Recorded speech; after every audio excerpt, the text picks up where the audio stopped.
Everyone, welcome back to the divine tarot. कैसे हैं आप सभी लोग? I hope, I wish, I pray कि आप सब बहुत अच्छे होंगे गाइस। आज की जो रीडिंग करने जा रही हूँ, इस रीडिंग में हम देखेंगे कि आपके पार्टनर और उस थर्ड पार्टी के बीच क्या चल रहा है। ठीक है, बिकॉज काफी रिक्वेस्टेड टॉपिक है। आप लोगों को पता है मैं थर्ड पार्टी में रीडिंग तभी करती हूँ, थर्ड पार्टी की रीडिंग, जब आप लोगों के मैसेजेस आते हैं, राइट। काफी सारे डीएम्स आए, काफी लंबे टाइम से आ रहे हैं, आई थिंक 1 वीक से ज्यादा हो गया है। ठीक है, मैंने सोचा कि इस टॉपिक को कवर करते हैं, देखते हैं कि आपके पर्सन और उस थर्ड पार्टी के बीच क्या चल रहा है। यदि आप जानने में इंटरेस्टेड हो, यदि आप ट्रुथ सुन सकते हो, यस आप ट्रुथ डाइजेस्ट करना जानते हो, यस तभी देखिएगा। ठीक है, बिकॉज बहुत सारे लोग जो है रीडिंग सुनने के बाद जो है ना वो काफी ज्यादा पेन फील करने लगते हैं, या बहुत ज्यादा उनका ओवर थिंकिंग जो है वो स्टार्ट हो जाता है। क्यों? क्योंकि कोई भी इंसान नहीं चाहेगा कि उनका प्यार जो है वो किसी और के साथ है। ठीक है, समटाइम्स रीडिंग में कुछ ऐसी ट्रुथ रिवील हो जाती है जिससे कि इंसान थोड़ा सा जो है, यानी कि आप लोगों की बात कर रही हूँ, कि आप लोग जो थोड़ा सा डिस्टर्ब हो जाते हो अपने लाइफ में। ठीक है, ऐसा कुछ मत करिएगा, बिकॉज ये कलेक्टिव और जनरल टाइमलेस रीडिंग है। यस, ओपन माइंड होके देखिएगा। ठीक है, बिल्कुल भी स्ट्रेस ना लीजिएगा। चलिए अब हम देखते हैं कि इस पर्सन और उस थर्ड पार्टी के बीच क्या चल रहा है, यानी कि आपके पार्टनर उस थर्ड पार्टी के बीच स्थिति कैसी है, क्या चल रहा है।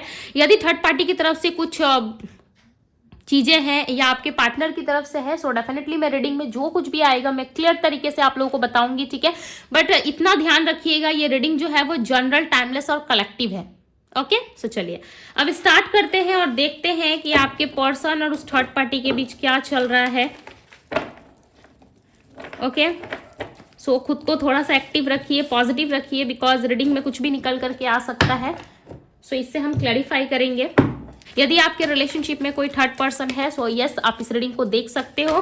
डिवाइन गाइड करिए और बताएं मेरे व्यूअर्स के जो भी पर्सन है, इनके पार्टनर और उस थर्ड पर्सन के बीच क्या चल रहा है। यदि आप कंफर्म हो कि यस आपके पर्सन के लाइफ में कोई तीसरा व्यक्ति है, तभी आप इस रीडिंग को देखें।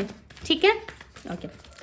डिवाइन गाइड करें और बताएं मेरे व्यूअर्स के पर्सन और उस थर्ड पर्सन के बीच में क्या चल रहा है, थर्ड पार्टी के बीच और मेरे व्यूअर्स के पार्टनर के बीच क्या चल रहा है। डिवाइन गाइड करें और बताएं।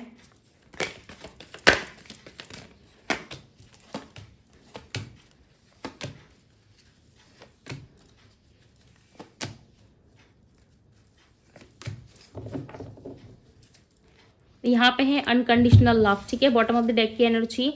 यहाँ पे है lonely, soulmate, abundance, broken relationship, scared, obstacles, mirroring, reconcile. Okay, card देख के भाई ज्यादा खुद को नेगेटिव फील मत करना। ठीक है, बिकॉज मैं एक्सप्लेन करूंगी कि क्या है नहीं है। डिवाइन गाइड करे और बताएं लोनली की एनर्जी को क्लैरिफाई करे। डिवाइन की एनर्जी, लोनली की एनर्जी क्यों है, डिवाइन गाइड करे। ओके, यहाँ पे फर्स्ट कार्ड आया हुआ है 6 ऑफ पेंटिकल्स। सोलमेट की एनर्जी को क्लैरिफाई करे डिवाइन, इनकी एनर्जी में सोलमेट की एनर्जी क्यों है। 4 ऑफ पेंटिकल्स, क्या बात है। अबंडेंस की एनर्जी को क्लैरिफाई करे divine. 2 of vents, broken relationship को क्लैरिफाई कर रहा है 10 ऑफ वेंट्स। इसको मैं यहाँ पे रख रही हूँ। ठीक है, आई होप कि आप लोगों को नजर आ रहा है। स्केयर्ड की एनर्जी को क्लैरिफाई कर रहा है जस्टिस। ऑब्स्टिकल्स की एनर्जी को क्लैरिफाई कर रहा है 7 ऑफ सोर्ड्स। एक भी कार्ड कप्स के नहीं आ रहे। द मैजिशियन, मिररिंग की एनर्जी को क्लैरिफाई करे डिवाइन। Page of pentacles. देखो इनकी रीडिंग में जो है ना, एक भी मुझे कप्स के कार्ड नजर नहीं आया अभी तक से। 8 ऑफ सोर्ड्स है all over bottom of the deck की एनर्जी। इसे हम ले लेते हैं। एक बात तो यहाँ पे क्लियर है कि इन दोनों के अंदर ना, यानी कि वो चाहे आपके पार्टनर हो चाहे वो थर्ड पार्टी, ठीक है, इन दोनों के अंदर मुझे दूर दूर तक ना इमोशनल अटैचमेंट फील नहीं हो रहा। ठीक है, हो सकता है कि आपको ऐसा फील हो रहा है कि नहीं, इस व्यक्ति के उस पर्सन के साथ इमोशनली अटैचमेंट है, राइट। अब आप यहाँ पे आप समझने की कोशिश करो, यदि किसी इंसान के लिए आप कुछ फील कर रहे हो, ठीक है, और वो इंसान किसी दूसरे व्यक्ति के लिए कुछ फील कर रहा है, तो ये चीजें वो दोनों ही समझेंगे, राइट। यानी कि मैं एग्जाम्पल आपको यहाँ पे दे रही हूँ कि यदि आप किसी इंसान के लिए फील करते हो, यदि वो इंसान आपके लिए फील करता है, तो ये चीजें सिर्फ आप दोनों समझोगे। बाहर वाले इंसान को तो आप एहसास नहीं दिला सकते इस चीज का, राइट, बिकॉज प्यार एक एहसास है, उसको दिलाना नहीं पड़ता, वो खुद ब खुद अंदर आती है, ठीक है, यानी कि हमारे अंदर खुद आती है उस व्यक्ति के लिए, सामने वाले पर्सन के लिए, यदि उसकी एक्टिविटी हमारे तरफ ऐसी है तो, ठीक है। इन दोनों के रिलेशनशिप में ना ऐसा नहीं लग रहा कि ये दोनों जो है काफी ज्यादा क्लोज है एक दूसरे के, हो सकता है कि एक दूसरे के साथ हो, बातचीत हो रही हो, बिकॉज यहाँ पे ऐसा नजर नहीं आ रहा है कि दोनों का रिश्ता जो है वो टूट चुका है, बिकॉज यहाँ पे कोई लीगल एक्टिविटी दिख रही है। ये लीगल एक्टिविटी क्लियरली यहाँ पे क्लैरिफाई कर रही है कि इस लीगल एक्टिविटी से दोनों ही डर रहे हैं, यानी कि दोनों के मन में ये रिलेशनशिप जो है एक बर्डन इनको फील करवा रहा है, ठीक है। मैं राशियां बताऊंगी, बट सबसे पहले जो एनर्जीज है मैं वो आपको बता देती हूँ। ये दोनों जो है ना उस बर्डन को फील कर रहे हैं। रिलेशनशिप का बर्डन देखो कोई लेना नहीं चाहता यहाँ पे, बिकॉज ब्रोकन रिलेशनशिप को क्लैरिफाई कर रहा है 10 ऑफ वैंड्स, और 10 ऑफ वैंड्स जो है यहाँ पे आप देख रहे हो कि ये व्यक्ति जो है किस तरीके से सारे वैंड्स को संभाल के ऊपर जो है ये पहाड़ों के ऊपर चढ़ने की कोशिश कर रहा है, और इसकी हेल्प करने वाला कोई नहीं है। ऊपर से इसके ऊपर इतना ज्यादा सामान दे दिया गया है, यानी कि आप देख रहे होगे इस व्यक्ति के ऊपर जो है एक कैट है, राइट, ये कैट भी इसके ऊपर बैठी है। ये कैट है आपके पर्सन की वो थर्ड पार्टी, यानी कि आपके पर्सन के लाइफ में जो व्यक्ति है ये वो थर्ड पार्टी है जो इनके सिर पे कहीं ना कहीं चढ़ी हुई है, ठीक है। ना कोई मदद करता है या करती है, चाहे वो थर्ड पार्टी लड़का है या लड़की है, ना वो कोई मदद इनको करते हैं, ना किसी तरीके की हेल्प करते हैं, बट इनके सर पे ना एक बर्डन जैसा बैठा हुआ है वो इंसान, ठीक है। और इतना ज्यादा बर्डन ले रहे हैं आपके पर्सन इन दिनों, कहीं ना कहीं वो खुद को नहीं संभाल पा रहे, आसपास की चीजों को नहीं संभाल पा रहे और अकेले सफर कर रहे इस रिश्ते में। और ये रिलेशनशिप जो है ना दोनों के बीच में किसी लीगल एक्टिविटी को बता रहा है। आपके पार्टनर और उस इंसान के बीच में डेफिनेटली कोई सेपरेशन चल रहा है, जिसकी वजह से नहीं ये दोनों ही डरे हुए, इन दोनों को ही डर है कि ये रिश्ता टूट जाएगा या तो बहुत जल्दी इस रिलेशनशिप में चीजें जो है वो खत्म हो जाएगी, ठीक है। बिकॉज यहाँ पे 7 ऑफ सोर्ड्स की एनर्जी है जो एक प्रोटेक्टिव एनर्जी को बता रही है। इन दोनों के रिलेशनशिप में ना ऑब्स्टिकल ज्यादा है, प्यार से ज्यादा, इमोशनल अटैचमेंट से ज्यादा ऑब्स्टिकल ज्यादा है। बिकॉज यहाँ पे मुझे बिल्कुल भी ऐसा फील नहीं हो रहा है कि इन दोनों के बीच में इमोशंस है। ये मैं आपको हैप्पी करने के लिए या इंप्रेस करने के लिए, खुश करने के लिए नहीं कह रही हूँ, ठीक है।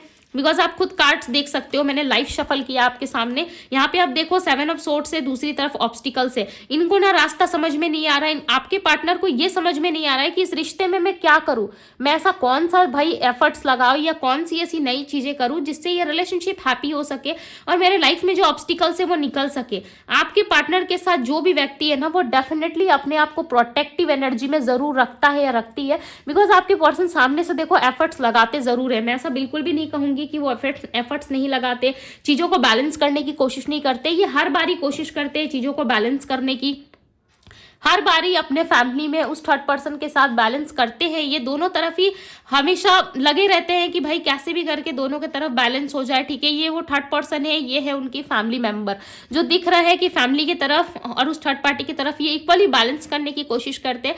बट कभी ना कभी कुछ ना कुछ चीजें ऐसी हो जाती है, समटाइम्स आपके पार्टनर को ना बहुत ज्यादा लोनली फील करने लगते हैं। ये इनको ऐसा लगने लगता है कि भाई मेरे जीवन में कोई नहीं है। आप देख रहे हो यहाँ पे एक लेडी बैठी और कितनी ज्यादा उदास है।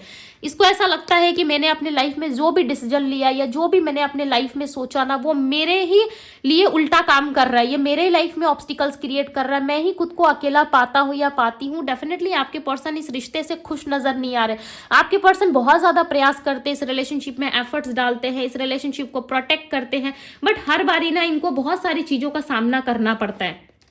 हो सकता है कि ये लोगों के सामने बहुत ज़्यादा दिखाते हो कि भाई हम सोलमेट रिलेशनशिप में, हमारे लाइफ में अबंडेंस ही अबंडेंस है, बट दूसरी तरफ आप देखो कि दोनों एक दूसरे से डरे हुए कि बहुत जल्द हमारा रिलेशनशिप टूट जाएगा। बहुत ही हैवी चांसेस है कि आपके पर्सन जो है किसी तरीके की लीगल एक्टिविटी में, या इस पर्सन के साथ इनका डिवोर्स केस चल रहा है, या फिर कुछ तो सेपरेशन वाली चीज ये फेस कर रहे हैं, जिसकी वजह से ना इन दोनों के लाइफ में चीजें जो है वो अच्छी नहीं हो रही है। दोनों ही वेट कर रहे हैं। 2 वीक्स पहले ऐसा लग रहा है इन दोनों के बीच में डेफिनेटली किसी चीज को लेकर डिस्कस हुई थी, और उस डिस्कशन में कहीं ना कहीं दोनों के बीच में फाइट जरूर हुई है, यानी कि आर्गुमेंट जरूर हुआ है, मिसअंडरस्टैंडिंग जरूर क्रिएट हुई है, जिसके वजह से ना ये दोनों चाहते हैं कि अब रिश्ते में ना कुछ अच्छा हो, रिकंसिलेशन हो, दोनों के लाइफ में चीजें जो है वो सुधर जाए। बहुत ही हैवी चांसेस है कि आपके पार्टनर के जो थर्ड पार्टी है, यानी कि आप दोनों के रिलेशनशिप में जो तीसरा पर्सन है वो जो है वो किसी तरीके की एक्टिविटी में जरूर शामिल है। बिकॉज यहाँ पे मैजिशियन का कार्ड है, जो उस थर्ड पर्सन की एनर्जी को क्लियरली यहाँ पे बता रहा है कि ये थर्ड पर्सन जो है किसी तरीके की लीगल एक्टिविटी में है या फिर कुछ ऐसी चीजें कर रहा है आपके पार्टनर के ऊपर या कर रही है। ठीक है, मैं ये इंप्रेस करने के लिए नहीं कह रही कि भाई उस थर्ड पार्टी ने जादू टोना करके या तंत्र विद्या करके आपके पार्टनर को स्पेल कास्ट करके फंसा के रखा है, नहीं। बट ये पर्सन कुछ ऐसी चीजों में इन्वॉल्व है जिससे आपके पार्टनर को ना कंट्रोल बहुत ज्यादा किया जाता है, या उनके माइंड को या उनको ना कंट्रोल करके जितने टाइम तक रखना था इस रिश्ते में ये डेफिनेटली रख चुके हैं। ओके, और आगे भी कोशिश जारी है कि कुछ ऐसी एक्टिविटी हो इस थर्ड पर्सन की तरफ से ताकि आपके पर्सन इस रिश्ते में रिकंसिलेशन करे, बिकॉज आपके पार्टनर ना इस रिलेशनशिप में रिकंसिलेशन नहीं कर रहे। ठीक है, और दोनों ऐसा लगता है ना एक दूसरे से झूठ बहुत बोलते हैं, ऑनेस्ट नहीं दिखाई दे रहे, दोनों ही नहीं। यदि मैं सच कहूं तो ये पर्सन जो है कहीं ना कहीं आपके पार्टनर जो है वो थर्ड पार्टी के साथ तो ऑनेस्ट नहीं है, और वो थर्ड पार्टी जो है आपके पार्टनर के साथ बिल्कुल भी ऑनेस्ट नहीं है। बिकॉज यहाँ पे 4 ऑफ पेंटिकल्स का कार्ड है, इस व्यक्ति को देख रहे हो चारों तरफ से जो है ये वो पेंटिकल्स हाइड कर रहा है, यानी कि पैसे छुपा रहा है चारों तरफ से और उसी के ऊपर जाके बैठ गया है। ठीक है, यानी कि ये पर्सन जो है किसी तरीके से फाइनेंशियली बहुत ज्यादा वीक जा रहे थे या फाइनेंशियल प्रॉब्लम इनको बहुत थी, जिसकी वजह से इन्होंने हो सकता है कि उस थर्ड पर्सन से सहारा लिया हो या उस थर्ड पार्टी के पास ये गए हो। अब इनको ना ज्यादा इंटरेस्ट उस रिलेशनशिप में नहीं आ रहा है। इनको हो सकता है शुरू में अट्रैक्शन हो गया उस व्यक्ति के साथ, या शुरू में ये फिजिकली अट्रैक्ट हो गए। ठीक है, उनकी बॉडी को देख के, उनके पैसे को देख करके, या फिर उनकी कुछ बातों को सुन करके ये अट्रैक्ट हो गए उनकी तरफ, या फर्स्ट टाइम चैटिंग वगैरह दोनों में बहुत ज्यादा हुई, या एक दूसरे के साथ बहुत घूमना फिरना हुआ जिसकी वजह से दोनों में अट्रैक्शन हो गया। ये इनका कोई ऑफिस कलीग हो सकता है, बिकॉज यहाँ पे फाइनेंस बहुत दिख रहा है, कोई बिजनेस पार्टनर हो सकता है या फिर कोई ऑफिस कलीग है, या इनका ही कोई आसपास का कोई पर्सन है जिसके साथ ना इनकी एक्टिविटी जरूर है। ठीक है, ये पर्सन इन्वॉल्व जरूर है उस इंसान के साथ। इनको स्टार्टिंग में लगा था कि यस ये मेरा पार्टनर है, मेरा सच्चा साथी है, सोलमेट है। स्टार्टिंग में तो बड़ी लवी डवी चीजें हुई। अब आपके पार्टनर को कहीं ना कहीं रियलाइज हो रहा है कि ये रिलेशनशिप मुझे बहुत पेन दे रहा है, बहुत तकलीफ दे रहा है। आपके पर्सन ना समझ नहीं पा रहे कि ये इस एक्टिविटी से कैसे निकले, ये इस रिश्ते से कैसे निकले, बिकॉज इस रिलेशनशिप में जब से ये आए हैं ना इनको खुशी कम दुख ज्यादा मिल रहा है और ये बहुत ज्यादा परेशान हो रहे हैं। इनके लाइफ में ना एक के बाद एक जो है प्रॉब्लम कहीं ना कहीं आ ही रही है। ठीक है, इनको ऐसा लगता है ना मैं जब से इस रिलेशनशिप में इस इंसान के साथ हूं मैं हमेशा खुद को बंधा हुआ फील करता हूं, मैं कभी भी प्यार नहीं फील कर पा रहा, बिकॉज यहाँ पे एक भी इमोशंस या कप्स के कार्ड नहीं है, जिससे कि ये क्लियर हो गया है कि आपके पर्सन और उस इंसान के बीच में कोई इमोशनल अटैचमेंट नहीं है। ये जो रिश्ता बना था वो कहीं ना कहीं पैसे के थ्रू, फाइनेंस, बिजनेस, करियर या फिर कुछ ऐसी चीजों से बना था जो अब कहीं ना कहीं ये चीजें टूटने वाली है। या फिर ये पर्सन ऑलरेडी मैरिड है तो मैरिड लाइफ में हो सकता है कि ये सेपरेशन का सामना कर रहे हैं, वहां पे चीजें अच्छी नहीं चल रही, या ये डिवोर्स लेना चाहते हैं, सेपरेट होना चाहते हैं और सामने वाले व्यक्ति की तरफ से जो है वो सेपरेशन इनको मिल नहीं पा रहा है, या फिर इस रिलेशनशिप में जो है उनको इंसाफ नहीं मिल पा रहा है। आपके पार्टनर को चाहिए जस्टिस इस रिश्ते से, बट आपके पार्टनर को जस्टिस नहीं मिल पा रहा है। यहाँ पे क्लियरली आपके पर्सन जो है किसी तरीके की नई चीजों के तरफ देख रहे हैं या नई दूसरी तरफ जाना चाहते हैं। इनको ऐसा लग रहा है कि मेरा रास्ता खो सा गया है। आपके पार्टनर को ना इस वक्त कुछ भी समझ में नहीं आ रहा है और ये कहीं ना कुछ नई नई चीजें सर्च कर रहे हैं, या फिर ये अपनी लाइफ में किसी ऐसे तरफ जाना चाहते हैं जहां पे इनको शांति और सुकून मिल सके। आपके पार्टनर की लाइफ में शांति और सुकून के नाम पे ना कुछ भी नहीं है इनके जीवन में। हो सकता है कि आपको दिखाते बहुत ज्यादा है कि भाई फोटोज वगैरह बहुत अच्छे से लगाते होंगे सोशल मीडिया पे, बहुत अच्छे से आपको दिखाते होंगे कि मेरी शादी होने वाली है, अब तो मैं बहुत खुश हूँ भाई, चारों तरफ बहुत ही हैप्पी चल रहा है हमारा। बट ये पर्सन जो है कहीं ना कहीं खुश नजर नहीं आ रही है। ये थर्ड पार्टी जो है आपके पर्सन के साथ स्ट्रांगली इन्वॉल्व है और इनका ये थर्ड पार्टी जो है काफी ज्यादा कोशिश भी कर रही है कि आपके पार्टनर के साथ रिकंसिलेशन हो जाए, बिकॉज यहाँ पे मेजर अरकाना आया हुआ है आपके थर्ड पार्टी की एनर्जी में। और ये थर्ड पार्टी डेफिनेटली किसी तरीके से भी जादू कर रही है, कुछ कर रही है या कर रहा है, बट एक बार इन दोनों का रिलेशनशिप जो है वो अच्छे से स्ट्रांग हो जाए, बिकॉज इस टाइम पे इन दोनों के बीच में मिसअंडरस्टैंडिंग और लड़ाई झगड़े ज्यादा चल रहे हैं। ठीक है, जिसकी वजह से ना इन दोनों में लव जो है वो ना के बराबर रह गया है। भले एक दूसरे से दोनों अटैच है, भले एक दूसरे के साथ घूम फिर रहे हैं, बट दोनों के मन में ना इमोशनल अटैचमेंट नहीं दिख रहा है। ओके, अब मैं इनकी राशियां बता देती हूँ। टॉरस, वर्गो, कैप्रिकॉन बहुत ज्यादा है। टॉरस यानी कि वृषभ राशि, कैप्रिकॉन मकर राशि, कन्या वर्गो राशि, सिंह लियो राशि है यहाँ पे। ओके, सजिटेरियस धनु राशि, एक्वेरियस कुंभ राशि है। नाइन ऑफ सोर्ड्स की एनर्जी है। देखो ये पर्सन ना नाइट में सोते नहीं है, आपके पार्टनर बहुत ज्यादा पेन फील कर रहे हैं, खुश नहीं है आपके पर्सन इस रिश्ते से। ये अपने काम की वजह से हो सकता है कि बहुत ज्यादा काम में बिजी होने की वजह से इनको ये सारी चीजों से थोड़े देर के लिए इनको थोड़ी राहत मिल जाती होगी, बट अगेन नाइट के टाइम पे ये बहुत परेशान होते हैं। लड़ाई झगड़े में ना आपके पर्सन ज्यादा इन्वॉल्व होने वाले व्यक्ति नहीं है। ऐसा नहीं लग रहा है कि लड़ाई झगड़े में ज्यादा इंटरेस्ट रखते हैं, इनको शांति पसंद है, बट इन दिनों इनकी शांति जो है वो भंग हो चुकी है। नाइन ऑफ कप्स, आपके पार्टनर ना अपने लाइफ में हैप्पीनेस ढूंढ रहे हैं। इनको ऐसा लग रहा है कि मेरी हैप्पीनेस कहाँ चली गई, मेरी शांति, मेरा सुकून जो था वो पहले कहाँ चला गया। आप देख रहे हो यहाँ पे एक कैट है राइट, और यहाँ पे आपके पार्टनर है। ये क्लियरली इनके माइंड को रिप्रेजेंट कर रही है कि इनका माइंड और इनका जो हार्ट है ना आपस में लड़ रहा है। इस पर्सन को क्लैरिटी नहीं मिल पा रही है कि मेरे लाइफ में क्या होना था, मेरे जीवन में क्या है नहीं है, इनको समझ में नहीं आ रहा। आपके पर्सन अपने लाइफ में हैप्पीनेस चाहते हैं, ऑल ओवर इनके लाइफ में ना ये हैप्पीनेस चाहते हैं कि मेरे लाइफ में कैसे भी करके हैप्पीनेस आ जाए। 8 ऑफ बैंड्स की एनर्जी, बट ये चीजें हो नहीं पा रही। पार्टनर को बहुत ज्यादा दुख हो रहा है, बहुत ज्यादा चिंतित हो रहे हैं आपके पर्सन की इनके जीवन में हैप्पीनेस क्यों नहीं आ पा रही है, बिकॉज ये ना अपने लाइफ से बहुत ज्यादा परेशान हो चुके हैं और किसी तरीके से ये बहुत ज्यादा फंस चुके हैं, बंध चुके हैं। और ये थर्ड पार्टी जो है ना ये सिर्फ और सिर्फ इनको टेंशन और स्ट्रेस ही ज्यादा देता है या देती है। ओके और यहाँ पे कैंसर, स्कॉर्पियो, पाइसेस की भी एनर्जी है। बॉटम द डेक का कार्ड है नाइन ऑफ पेंटिकल्स, जो ऑल ओवर इनके करियर को रिप्रेजेंट कर रहा है। ऐसा लग रहा है कि करियर लाइफ पे इनका फोकस ज्यादा है, बट अगेन नाइट के टाइम पे कहीं ना कहीं ये सोच विचार में पड़ जाते हैं कि भाई मेरे लाइफ में प्यार नहीं है, मेरे लाइफ में कुछ अच्छा नहीं चल रहा। तो इस रिलेशनशिप में ना इनको सिर्फ और सिर्फ बर्डन मिल रहा है, प्यार जैसा तो मुझे कुछ दिख नहीं रहा है। हो सकता है कि स्टार्टिंग में बहुत ज्यादा अट्रैक्शन बढ़ गया था, फिजिकली दोनों एक दूसरे की तरफ अट्रैक्ट हो गए थे, बट इस टाइम पे दोनों को ये डर है कि ये रिश्ता टूट जाएगा। ठीक है, और आपके पर्सन जो है इन हालातों से कहीं ना कहीं लड़ने की बजाय ये इस रिलेशनशिप से बस निकल के भागने की कोशिश कर रहे हैं। इनको ऐसा लग रहा है कि मैं इस रिश्ते से आज़ाद हूँ, मुझे आज़ाद हो जाना चाहिए इस रिलेशनशिप से, ताकि मेरे जीवन में, मेरे लाइफ में खुशियाँ आ सके। ओके चलो इतना तो इस पर्सन को माइंड हो रहा है कि इस रिश्ते से यदि निकलते हैं सो डेफिनेटली इनके लाइफ में हैप्पीनेस एक्सेप्टेड है। ओके सो यस, यहाँ पे नंबर्स कुछ दिख रहे हैं। नंबर 3 की एनर्जी है, नंबर 4 है यहाँ पे, एंड नंबर 2 एंड नंबर 11 की एनर्जी है, जो इनके जस्टिस की एनर्जी को क्लैरिफाई कर रहा है यहाँ पे। यस ये जस्टिस चाहते हैं आपके पार्टनर, किसी तरीके की कुछ तो ऐसी एक्टिविटी है दोनों के बीच में जिसमें ये पर्सन ना अपने लाइफ में जस्टिस एक्सपेक्ट कर रहे हैं। ओके यदि आपके पर्सन के साथ कुछ गलत हुआ है, यदि उन्होंने कुछ गलती की वजह से उस इंसान को अपने लाइफ में एक्सेप्ट कर लिया था या चले गए थे ये, ठीक है, सो आप जरूर उनके लिए जस्टिस क्लेम करो ताकि उनको जस्टिस मिल पाए, वो इस सिचुएशन से निकल पाए। बिकॉज लिटरली आपके पर्सन बहुत ज़्यादा पेनफुल सिचुएशन में, बिकॉज यहाँ पे इमोशनली उनको सेटिस्फेक्शन नहीं मिल पा रहा, वो प्यार नहीं मिल पा रहा जो हो सकता है आपसे मिलता था। आपसे जो इनको चीज़ें फील होती थी वो इस रिश्ते में इनको फील नहीं हो रही, और ये इस रिलेशनशिप से डेफिनेटली निकलना चाहते हैं। ओके सो उनकी हेल्प ज़रूर करें।